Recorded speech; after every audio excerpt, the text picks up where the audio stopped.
I used to have the worst habits possible.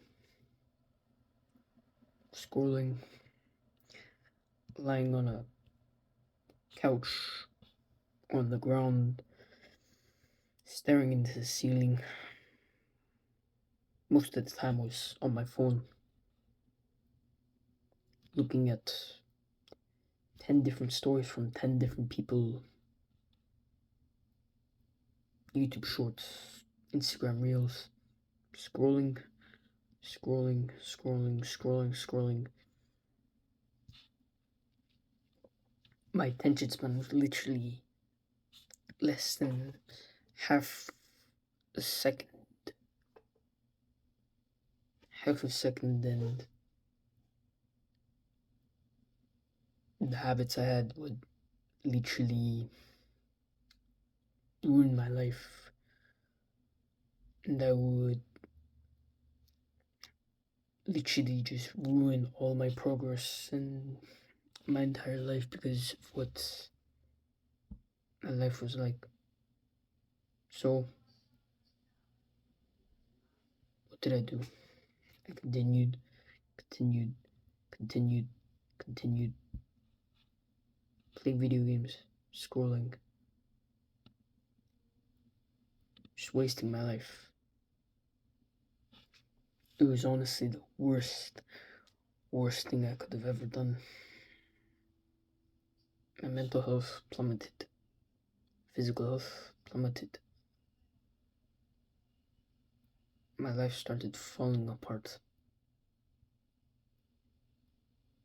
like Lego bricks.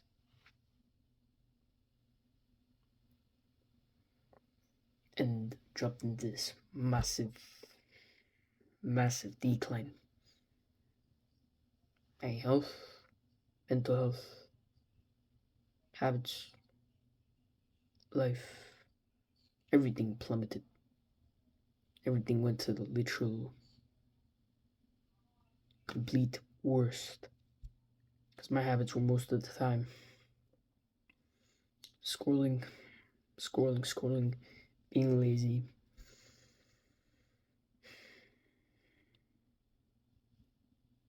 being pathetic. I didn't know what to do with my life except scroll, play video games, hang out with my friends. Friends who treat me terribly. These friends I had, they treated me like the runt of the litter. You see, because all of them were taller than me, higher in the social hierarchy being me being at the complete bottom, and they're in the middle right here, just below the popular kids.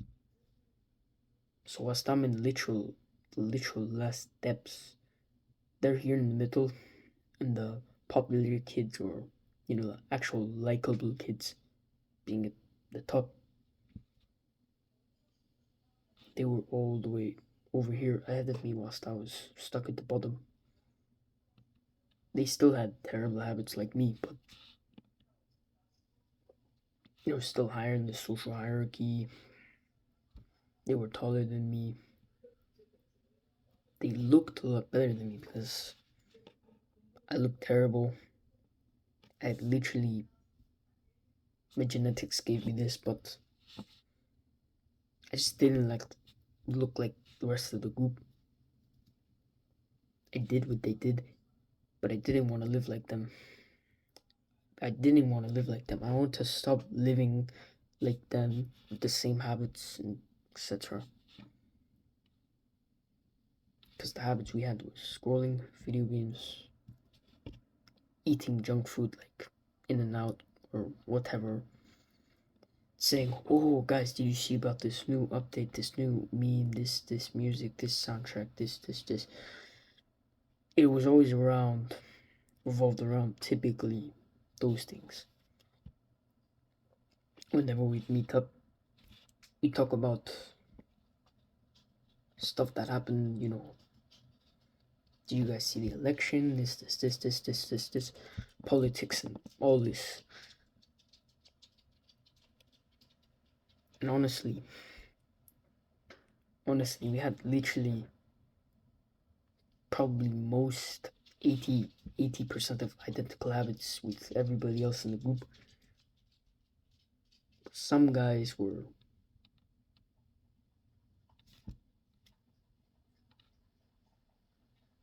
most of the guys I couldn't help them. I could not help them. Their habits would literally stay exact same.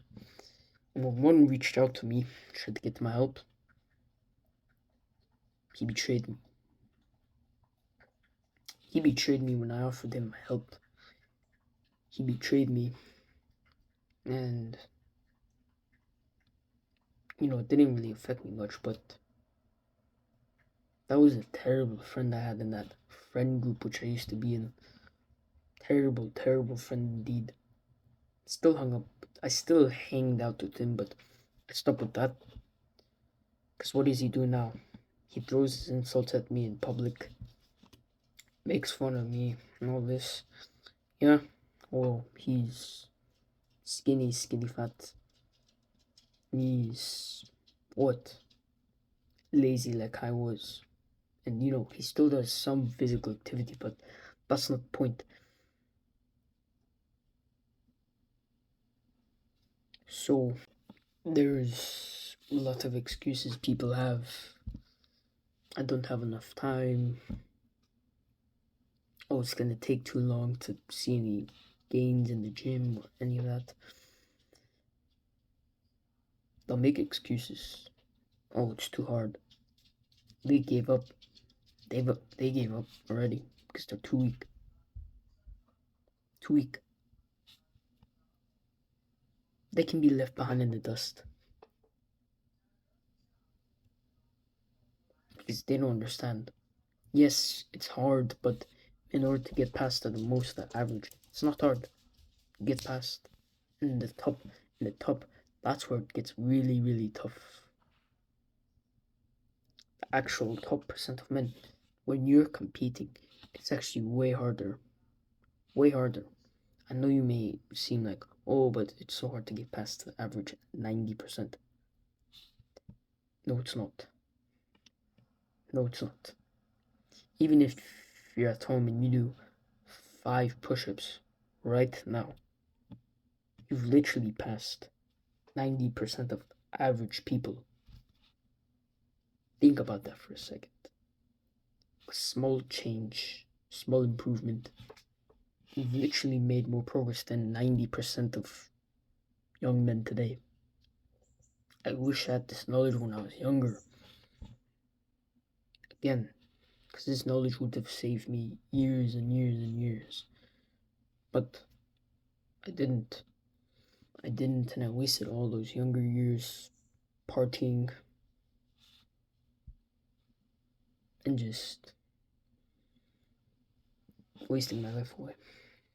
So a small change, a small improvement literally puts you ahead of most people. There's studies on this and everything. But I'll use an example with myself.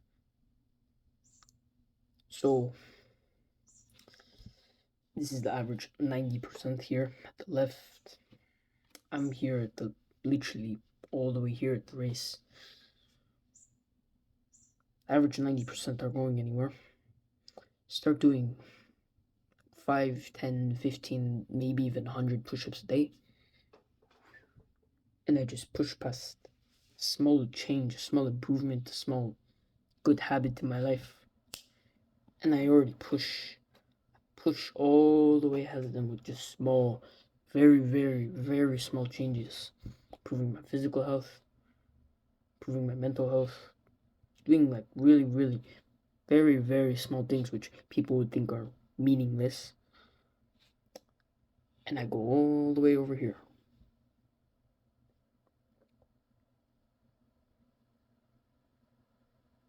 So small change, small improvement, small good habit literally puts you at See, there's ways to build good habits, break bad habits, and I'll get into that in a second.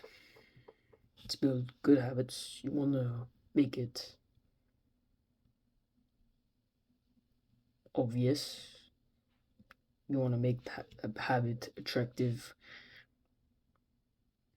and you wanna kind of make it really, really something you really want to do, and you know, something which is make it a mission to get done. That's a really good system. There's a lot of different systems, but this is personally by far, in my opinion, the best. To break bad habits, you want to make it unobvious, unattractive. You want to make it terrible. You want to make it unsatisfying. You want to be you want to you want to be disgusted by it. This is a very, very good way to break bad habits and build good habits. So the three habits you should adopt. The first one, I think this should be very, very obvious, is weightlifting or calisthenics, because you don't want to look like a slug. So either of those two to build muscle strength, good, whatever your reason is. Simply that. And you also want to be learning skills which, even if they may not bring you money, they still bring some happiness to your life or spice up your life. Learning computer engineering, coding, learning an instrument, or whatever it is. And then the last one, and I think this is probably second to weightlifting, is journaling. Journaling in general, just it's like an outsource. You can put just words in, you just read it back and review it and just put your thoughts of it, put your thoughts of the day, this topic, that topic, and you can just write it all down. Your mental health isn't just completely trapped. So do that.